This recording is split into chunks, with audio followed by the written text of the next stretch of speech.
नमस्ते दोस्तों, स्वागत है आपका मेरे YouTube चैनल दीप क्लासेस में, जिसमें हम MSD 5 का यूनिट नंबर 4 कर रहे थे।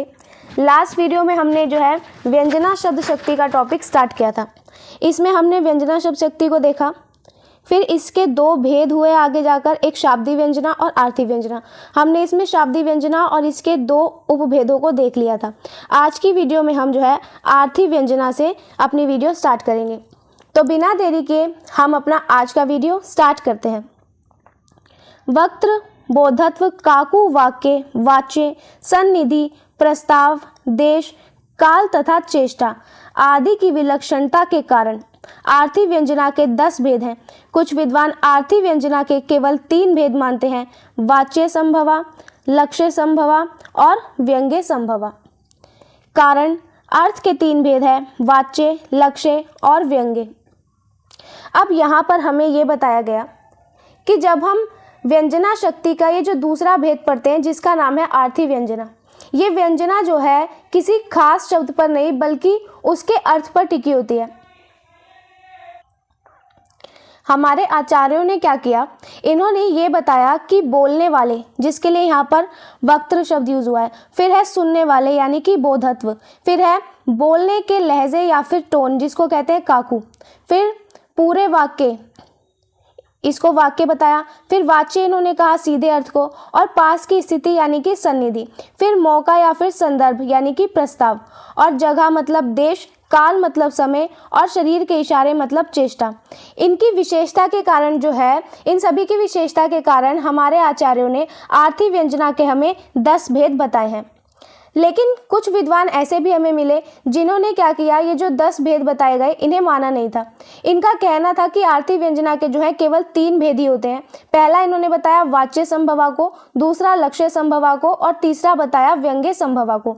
उन्होंने ऐसा इसलिए कहा क्योंकि साहित्य में अर्थ के भी जो है मुख्य रूप से 3 ही प्रकार होते हैं, जो है वाच्य अर्थ, लक्ष्य अर्थ और व्यंग्य अर्थ।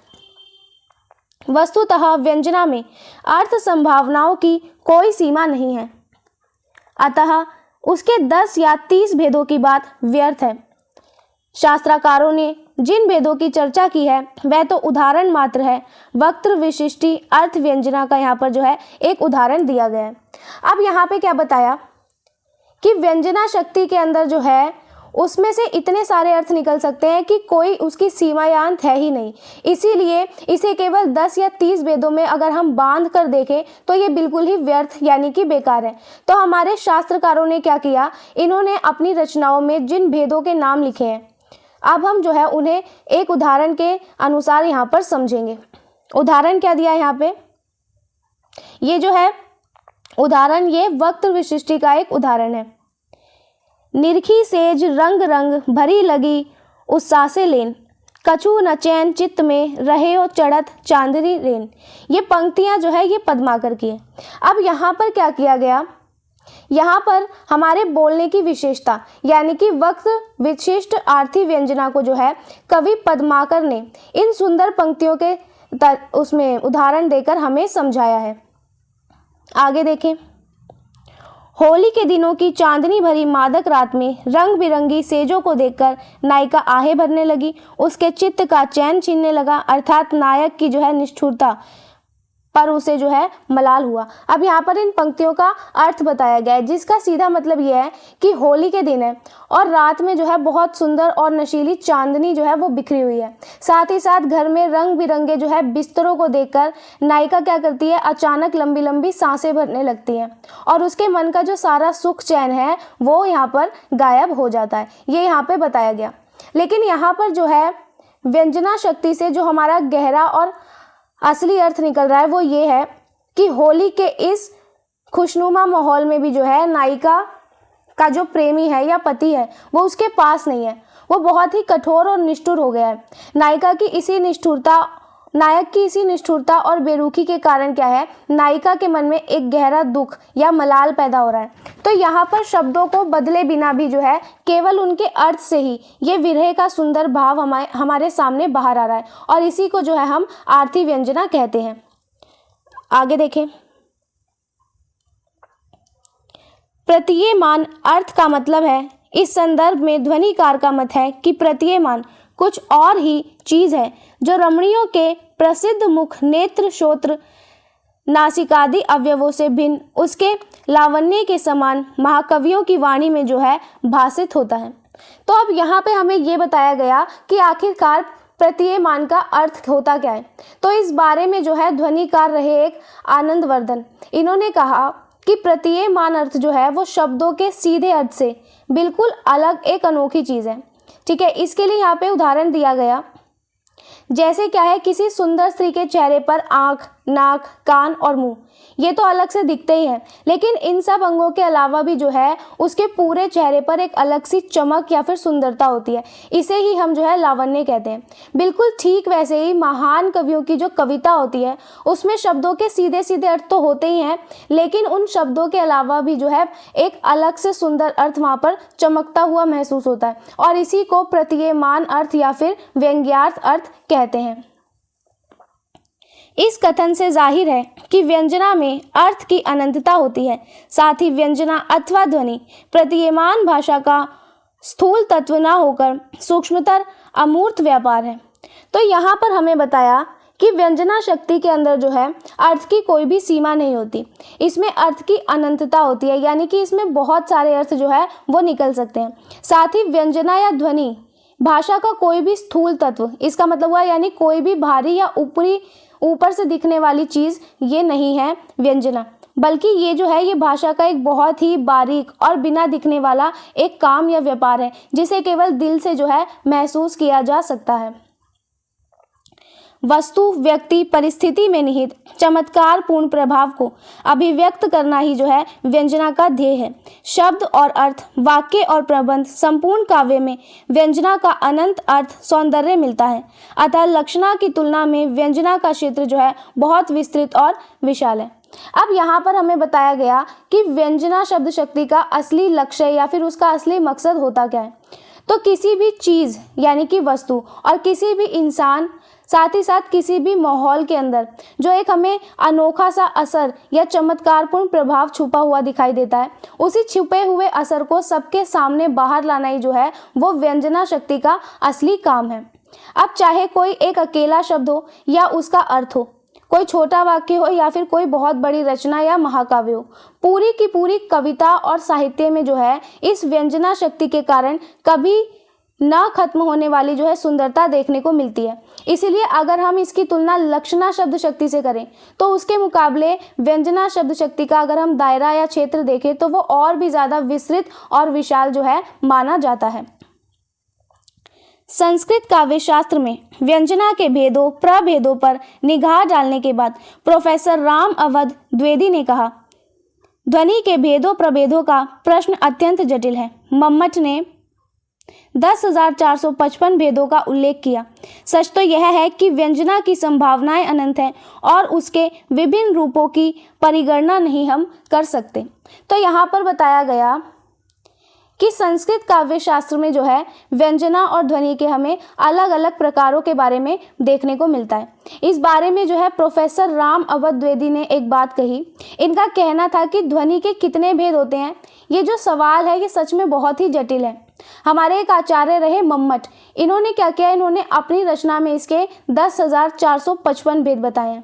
लेकिन सच बात तो यह है कि व्यंजना की ताकत से इतने सारे अर्थ निकल सकते हैं कि वो बिल्कुल ही अनंत है और हम उन्हें जो है उंगलियों पर अपने गिन नहीं सकते, ना ही हम उनकी गणना कर सकते। इसके सारे रूपों को कभी भी हम बांध नहीं सकते हैं। जहाँ कहीं कथन में वैदग्ध मिलता है, अनुमान यही होता है कि व्यंजना व्यापार अपना जो है कार्य कर रहा है, तभी तो ध्वनि काव्य को उत्तम काव्य जो है माना गया है।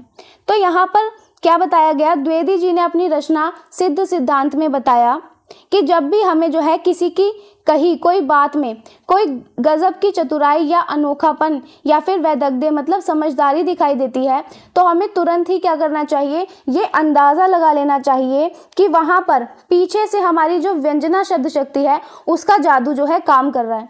और इसी व्यंजना की ताकत के कारण ही तो क्या है, कविता में ध्वनि आती है और इसे साहित्य में सबसे बढ़िया और उत्तम काव्य का जो है दर्जा दिया जाता है। फिर भी ध्वनि के भेदों की थोड़ी बात अपेक्षित है। ध्वनि के मोटे भेद हैं अभिधा मूला और लक्षणा मूला। लक्षणा मूला के दो भेद अर्थांतर संक्रमित वाच्य ध्वनि और अत्यंत तिरस्कृत जो है वाच्य ध्वनि।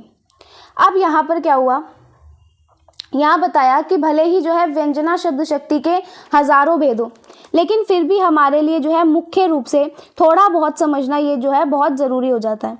अगर हम मोटे तौर पर देखें तो ध्वनि के हमें दो भेद दिखाई देते हैं। पहला तो है अभिधा मूला ध्वनि और दूसरा है लक्षणा मूला ध्वनि। फिर आगे चलकर क्या हुआ, दूसरा वाला जो भेद है यानी कि लक्षणा मूला, इसके भी हमें दो भेद देखने को मिल जाते हैं। पहला तो है अर्थांतर संक्रमित वाच्य ध्वनि और दूसरा है अत्यंत तिरस्कृत वाच्य ध्वनि। अर्थांतर संक्रमित वाच्य ध्वनि से अभिप्राय है जहां वाच्यार्थ दूसरे अर्थ में संक्रमित हो जाए, अर्थात इसमें वाच्यार्थ जो है बाधित अथवा अनुपन्न होने के कारण दूसरे अर्थ में संक्रमण कर जाता है। तो यहाँ पर क्या बताया, लक्षणा मूला का हमें अर्थ समझाया गया। इसमें बताया कि लक्षणा मूला का जो पहला प्रकार है अर्थांतर संक्रमित वाच्य, इसका सीधा सा मतलब है कि जब किसी बात का सीधा अर्थ पूरी तरह से बदलकर किसी दूसरे ही अर्थ के अंदर समा जाए, यानी कि बिल्कुल ही उसका अर्थ परिवर्तित हो जाए। ऐसा तब होता है जब सीधा अर्थ वहां पर बिल्कुल फिट ना बैठता हो और इस वजह से शब्द को जो है एक नया रूप या दूसरा अर्थ लेना पड़ता है। तो इसी को जो है अर्थांतर संक्रमित वाच्य ध्वनि कहते हैं। आगे देखें, मुख्यार्थ की अनुपत्ति प्रायः दो कारणों से होती है। पहला किसी शब्द की पुनर्वृत्ति के कारण, जैसे राम राम ही है, और दूसरा वक्ता का मंतव्य अस्पष्ट होने के कारण, जैसे गंगा पर जो है गाँव है। कथन का अर्थ है गंगा के समीप ही। इस अर्थांतर को ग्रहण करना पड़ता है, इसीलिए अर्थांतर संक्रमित वाच्य ध्वनि को अविवक्षित वाच्य ध्वनि का जो है पहला भेद माना जाता है। अब यहाँ पे क्या बताया गया कि ये जो सीधा अर्थ है ये वहाँ फिट होता क्यों नहीं है। तो इस पर आचार्यों ने जो है दो कारण बताए जिस कारण की वजह से किसी शब्द का जो सीधा अर्थ है वो वहाँ पर फिट नहीं बैठता। पहला कारण इन्होंने क्या बताया कि जब हम किसी शब्द को वाक्य में बार बार दोहराते हैं, जैसे अगर हम कहें राम तो राम ही है। अब यहाँ पर सीधा अर्थ में अगर हम देखें तो राम शब्द दो बार आया है जो सुनने में अजीब लगता है, लेकिन यहाँ दूसरे वाले राम शब्द का सीधा अर्थ बदलकर उसे सारे अच्छे गुणों जैसे कि मर्यादा, दया और महानता के अर्थ में यहाँ पर बदल दिया है। फिर इसका दूसरा कारण उन्होंने बताया कि जब कहने वाले की बात का असली मतलब सीधे साफ ना हो, जैसे कि किसी ने कहा कि गंगा पर गांव है, तो अब पानी के ऊपर तो गांव हो नहीं सकता, इसलिए हमें मजबूरी में जो है इसका बदला हुआ अर्थ यानी कि गंगा के किनारे या समीप जो है मानना पड़ता है। और इस बदले हुए अर्थ को अपनाने के कारण ही जो है इसे अविवक्षित वाच्य ध्वनि का सबसे पहला भेद जो है माना जाता है। अत्यंत तिरस्कृत वाच्य ध्वनि में वाच्यार्थ अत्यंत तिरस्कृत रहता है, इसको छोड़ दिया जाता है। यह ध्वनि पदगत और वाक्यगत दोनों प्रकार की होती है। ठीक है, अब यहाँ पर क्या किया गया, इसका दूसरा प्रकार बताया गया जिसका नाम था अत्यंत तिरस्कृत वाच्य ध्वनि। तो इसके जो नाम से ही हमें साफ पता चल रहा है कि इसमें शब्दों को सीधे अर्थ की पूरी तरह से जो है तिरस्कार कर दिया जाता है, यानी कि इसका जो सीधा अर्थ होता है उसको बिल्कुल ही छोड़ दिया जाता है और उसका कोई इस्तेमाल नहीं होता। अब यहाँ पर याद रखने वाली बात यह है कि ये ध्वनि जो है किसी एक अकेले शब्द में भी हो सकती है और साथ ही साथ पूरे के पूरे सेंटेंस में भी हमें दिखाई दे सकती है। पदगत जैसे तुम्हारी आंखों का आकाश या सरल आंखों का नीलाकाश या फिर खो गया मेरा खग अनजान। यहाँ खग शब्द का मुख्यार्थ प्रसंग में असिद्ध होने के कारण छोड़ दिया गया है, परित्यक्त है एवं मन का अर्थ देना है। तो यहाँ पर क्या किया गया, सुमित्रानंदन पंत की पंक्तियां हैं उसका उदाहरण दिया गया है और इसमें 3 पंक्तियां हमें बताई गई कि तुम्हारी आंखों का आकाश, फिर बताया गया सरल आंखों का नीलाकाश और तीसरा बताया गया खो गया मेरा खग अनजान। तो यहाँ ये जो कविता है, जो खग शब्द इसमें आया है उसका सीधा साधा अर्थ क्या होता है, पक्षी या फिर चिड़िया। अब आप ये सोचो कि आंखों के आकाश में कोई असली चिड़िया खो कैसे सकती है। तो यहाँ पर पक्षी वाला सीधा अर्थ इस प्रसंग में जो है बिल्कुल ही गलत बैठता है, इसीलिए हम पक्षी वाले अर्थ को क्या करेंगे, पूरी तरह से छोड़ देंगे। और यहाँ खग का असली छिपा हुआ अर्थ क्या निकलता है कि हमारा मन, यानी कवि ये कहना चाह रहा है कि मेरा जो अनजान मन है वो तुम्हारी आंखों की गहराई में कहीं पर खो गया है, और यही जो है हमारी अत्यंत तिरस्कृत वाच्य ध्वनि कहलाती है। इसी प्रकार अभिधा मूला के दो भेद हैं, असंलक्ष्य क्रम ध्वनि और संलक्ष्य क्रम ध्वनि। असंलक्ष्य क्रम ध्वनि में पूर्वापर का क्रम ठीक प्रकार से दिखाई नहीं दे पाता, पर क्रम होता अवश्य है और आभासित भी जो है होता है, इसीलिए इसे अभिधा मूला विवक्षी तान्य परवाच्य ध्वनि का जो है पहला भेद कहा जाता है। अब क्या हुआ, यहाँ पर हमें अभिधा मूला ध्वनि के भेद बताए गए। कौन कौन से, इसके दो भेद बताए, एक तो असंलक्ष्य क्रम ध्वनि और दूसरा संलक्ष्य क्रम ध्वनि। फिर हमें असंलक्ष्य क्रम ध्वनि के बारे में बताया गया, ठीक है। तो इस ध्वनि में जो है पहले क्या और बाद में क्या आया वो हमें साफ साफ जो है दिखाई नहीं देता। ऐसा नहीं है कि वहाँ पर कोई कर्म या स्टेप नहीं होते, कर्म होता ज़रूर है, हमें उसका एहसास भी होता है, लेकिन वो इतनी तेज़ी से होता है कि हम ये पता ही नहीं कर पाते कि इसमें पहले क्या आया और बाद में क्या आया। इसको एक उदाहरण से समझो। जैसे हम जो है वो किसी कमल के 100 पत्तों पर एक सुई चुभाते हैं, तो सुई जो है वो एक एक करके ही सारे पत्तों के आर पार जाती है, लेकिन वो काम इतनी फुर्ती से होता है कि हमें लगता है सारे पत्ते जो है वो एक साथ ही छिद गए। बिल्कुल इसी तेजी के कारण इसे जो है अभिधा मूला विवक्षी तान्य परवाच्य ध्वनि का पहला भेद माना जाता है। अभिधा मूला ध्वनि में वाच्यार्थ अपना बोध कराकर व्यंग्यार्थ की जो है पुष्टि करने लगता है। असंलक्ष्य क्रम की व्यंजनाएं 8 रूपों में होती है, रस, भाव, रसाभास, भावाभास, भावाशांति, भावोदय, भाव संधि तथा भाव शबलता। तो यहाँ पर बताया गया कि इस अभिधा मूला ध्वनि में क्या होता है कि पहले जो है शब्द का सीधा साधा अर्थ हमें अपनी बात समझाता है, और उसके तुरंत बाद वो उसके पीछे छिपा हुआ जो उसका गहरा अर्थ होता है उसको और ज़्यादा मजबूत और पक्का करने का काम करता है। फिर हमें यहाँ पे ये बताया गया कि असंलक्ष्य ध्वनि की ये जो व्यंजनाएं होती है वो पूरे साहित्य में हमें 8 रूपों में दिखाई देती है, ठीक है। वो 8 रूप कौन से इन्होंने बताए, रस, भाव, रसाभाव, भावाभास, भाव शांति, भावोदय, भाव संधि और भाव शबलता। और इन सभी में जो है सीधा अर्थ और गहरा अर्थ इतनी तेजी से मिलता है कि उनका क्रम हमें पता ही नहीं चल पाता। रस में अनौचित्य रसाभास है, जैसे शिष्ट का गुरु पत्नी से प्रेम अनौचित्य है। सूरदास सबरस दे दीजे करो कृतानी न माने, पूरे वाक्य में वक्ता की खींच का जो है चमत्कार है। अब यहाँ पर इसे हमें एक उदाहरण से समझाया गया है कि जब रस के अंदर अनौचित्य आ जाता है, यानी कि कोई ऐसी बात हो जो समाज या नियमों के हिसाब से उचित या सही ना हो, तो उसे हम रसाभास कहते हैं। जैसे अगर क्या है कोई शिष्य अपनी गुरु पत्नी से प्रेम करने लगे, तो ये जो है पूरी तरह से गलत या अनुचित्य माना जाएगा, इसीलिए यहाँ पर रसाभास होगा। इसी तरह यहाँ पे सूरदास की पंक्ति का उदाहरण दिया गया है, जिसमें वो कह रहे हैं सूरदास सबरस दे दीजे कारो कृत ही ना माने। तो इस पूरे वाक्य को पढ़ने पर हमें बोलने वाले के मन की जो तड़प है या झुंझलाहट है उसका एक चमत्कारिक अनुभव हमें होता है। तो यहाँ पर छिपी हुई खींच ही जो है इस ध्वनि का असली रूप माना जाता है।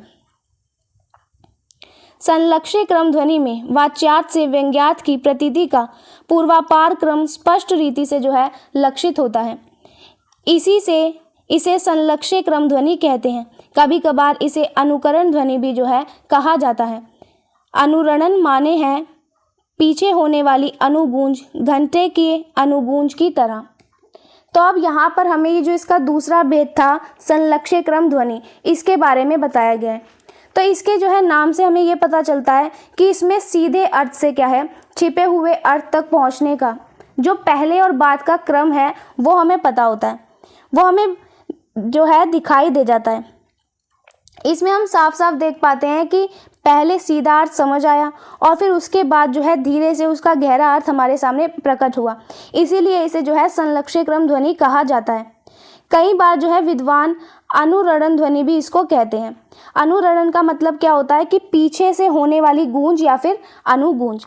जैसे कि जब हम किसी मंदिर के बड़े घंटे को बजाते हैं तो पहले क्या होता है, एक तेज मुख्य आवाज़ हमें सुनाई देती है और फिर उसके बाद टन ऐसी एक गूंज हमें सुनाई देने लगती है। बिल्कुल इसी तरह इस कविता में जो है पहले हमें मुख्य अर्थ समझ आता है और फिर बाद में घंटे की गूंज की तरह क्या है, हमें उसके पीछे का व्यंग्यार्थ यानी कि छिपा हुआ अर्थ सुनाई देने लगता है। आगे देखो,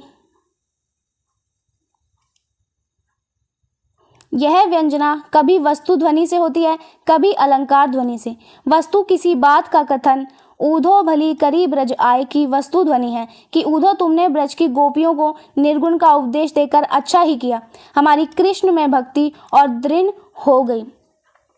अब यहाँ पे क्या किया गया, इसी को हमें एक उदाहरण से समझाया गया है। इसमें गोपी और उद्धव का जो संवाद है उसका उदाहरण दिया गया है। इसमें गोपियाँ उद्धव से क्या कह रही है, ऊधो भली करी ब्रज आए। तो इसका अगर हम सीधा अर्थ देखें तो वो ये हुआ कि हे उद्धव, तुमने ब्रज में आकर क्या किया, बहुत अच्छा काम किया। लेकिन यहाँ पर जो पीछे से गूंजती हुई असली बात या जो उसका छिपा हुआ अर्थ निकल रहा है वो ये है कि हे उद्धव, तुमने ब्रज की हम गोपियों को जो बिना रूप रंग वाले भगवान का उपदेश दिया है वो एक तरफ से अच्छा ही हुआ। तुम्हारी इन रूखी सूखी ज्ञान की बातों को सुनकर जो है भगवान श्री कृष्ण के प्रति हमारा प्रेम और हमारी जो भक्ति है वो कमज़ोर होने की बजाय क्या है, और भी ज़्यादा मजबूत हो गई है। तो यही हमारी जो है संलक्ष्य ध्वनि का या फिर अनुरणन ध्वनि जो है कहलाती है। पाश्चात्य काव्य शास्त्र में व्यंजना के सादृश्य अर्थ की बात प्राचीन काल से होती चली आई तथा शैली पर विचार करने वाले सभी आचार्यों ने वाच्यार्थ से भिन्न लक्ष्यार्थ व्यंग्यार्थ की चर्चा की। विट, ह्यूमर, संटायर, आयरनी की चर्चा में व्यंग्यार्थ की बात है। रिचर्ड्स ने इमोटिव मीनिंग तथा कॉन्टेक्चुअल मीनिंग में व्यापार व्यंजना का ही जो है संकेत दिया है। अब यहाँ पर हमें ये बताया कि पाश्चात्य काव्य शास्त्र जो है यानी कि वेस्टर्न लिटरेचर के बारे में, कि ऐसा नहीं है कि व्यंजना शक्ति के बारे में जो है सिर्फ हमारे देश के आचार्यों ने बात की हो, बल्कि पश्चिम के देशों में भी बहुत पुराने समय से ही जो है ऐसी बातें हमें देखने को मिलती है। वहाँ पर भी लिखने के तरीके यानी कि शैली पर विचार करने वाले जितने भी विद्वान या आचार्य हुए उन सब ने ये माना कि शब्दों के जो सीधे अर्थ हैं उससे अलग भी कविता में जो है एक घुमावदार अर्थ या छिपा हुआ अर्थ होता है जिसे हम लक्ष्यार्थ या व्यंग्यार्थ कहते हैं। अब यहाँ पे उसके बाद ये बताया गया कि जब भी वेस्टर्न स्कॉलर क्या करते हैं, इन चीज़ों के बारे में बात करते हैं तो वहाँ पर असल में क्या होता है, इसी व्यंग्यार्थ यानी छिपे हुए गहरे अर्थ की चर्चा होती है। अब कौन कौन सी चार चीज़ों की बात करते हैं, एक तो विच का मतलब हुआ बुद्धिमानी या फिर हाजिर जवाबी, फिर है ह्यूमर यानी कि मजाक उड़ाना या हास्य, फिर तीसरा है सटायर यानी कि किसी पर व्यंग्य करना, और चौथा आयरनी यानी कि विडंबना यानी कि जो दिख रहा है उसका ठीक उल्टा करना। तो जब भी जो है वेस्टर्न स्कॉलर इन चार चीज़ों के बारे में बात करते हैं तो वहाँ पर असल में हमें इसी व्यंग्यार्थ यानी छिपे हुए गहरे अर्थ की चर्चा हमें दिखाई देती है। फिर एक बहुत प्रसिद्ध पाश्चात्य विद्वान हुए I.A. रिचर्ड्स। इन्होंने क्या किया, अर्थ के कुछ प्रकार बताए जिसमें से मुख्य दो नाम हमें देखने को मिलते हैं। एक तो है इमोटिव मीनिंग यानी कि भावनाओं को जगाने वाला अर्थ, और दूसरा कंटेक्चुअल मीनिंग यानी कि संदर्भ या सिचुएशन के हिसाब से निकलने वाला अर्थ। तो जब वो इन दोनों अर्थों की बात करते हैं तो असल में हमारी इसी व्यंजना व्यापार या व्यंजना शक्ति की तरफ ही जो है वो इशारा करते हैं। एम्सन ने एम्बिग्यूटी थियोरी में व्यंजनावृत्ति की अनंतता को ही जो है संकेतित किया है। अब यहाँ पर एक और विद्वान है जिनका नाम था विलियम एम्सन। इन्होंने क्या किया, एक थ्योरी दी थी जिसका नाम था एम्बिग्यूटी थ्योरी। इसे हिंदी में हम अनेकार्थकता का सिद्धांत जो है कहते हैं। इस सिद्धांत में इन्होंने बताया कि एक ही बात के अंदर से जो है कितने सारे अलग अलग अर्थ निकल सकते हैं। तो यहाँ भी ये असल में क्या कर रहे हैं, जो व्यंजना शब्द शक्ति है इसी की बात कर रहे हैं कि व्यंजना के अंदर जो है अर्थों की कोई सीमा नहीं होती और इसमें एक अनंतता हमें दिखाई देती है। एफ.आर. लिविस तथा टिलियर्ड ने ऑब्लिक मीनिंग की बात व्यंजना के संदर्भ में ही कही। वास्तव में ऑब्लिक मीनिंग तो व्यंजना का लगभग पर्याय है। सार संक्षेप यह है कि काव्यार्थ या व्यंग्यार्थ या काव्य की अनंत अर्थ संभावनाओं की बात देश विदेश में जो है सदैव मान्य रही है। अब यहाँ पर क्या हुआ, एक और विद्वान का कथन दिया गया जो कि है एफ.आर. लिविस और एक और है टिल्डर्स। इन दोनों ने क्या किया, इनकी रचना थी ऑब्लिक मीनिंग। इस शब्द का अपनी रचना में इस्तेमाल किया जिसका अर्थ होता है टेढ़ा अर्थ या फिर घुमावदार। उन्होंने ये बात बिल्कुल हमारी इसी व्यंजना शक्ति को ध्यान में रखकर कही थी, ठीक है। और ये जो ऑब्लिक मीनिंग है वो हमारी व्यंजना शब्द शक्ति का ही दूसरा नाम या पर्यायवाची जैसा लगता है। तो इस पूरी बात का अगर हम निष्कर्ष या निचोड़ देखें तो वो ये निकलता है कि चाहे हमारा भारत देश हो या फिर विदेश हो, ठीक है, हर जगह जो है विद्वानों ने क्या किया, इस बात को हमेशा ही स्वीकारा है कि कविता का असली अर्थ उसका छुपा हुआ व्यंग्यार्थ ही होता है और काव्य के अंदर शब्दों से परे जो कभी ना खत्म होने वाला अर्थों की संभावनाएं निकलती है उसे पूरी दुनिया के साहित्यकारों ने क्या किया, बहुत सम्मान के साथ स्वीकारने का काम किया है। तो इसी के साथ जो है हमारी ये व्यंजना शब्द शक्ति भी यहाँ पर खत्म हुई। अब हम अपनी नेक्स्ट वीडियो में मिलेंगे तात्पर्यावृत्ति के टॉपिक के साथ। तब तक के लिए वीडियो पसंद आया हो तो वीडियो को लाइक एंड शेयर ज़रूर करें, चैनल को सब्सक्राइब करना ना भूलें। Thank you.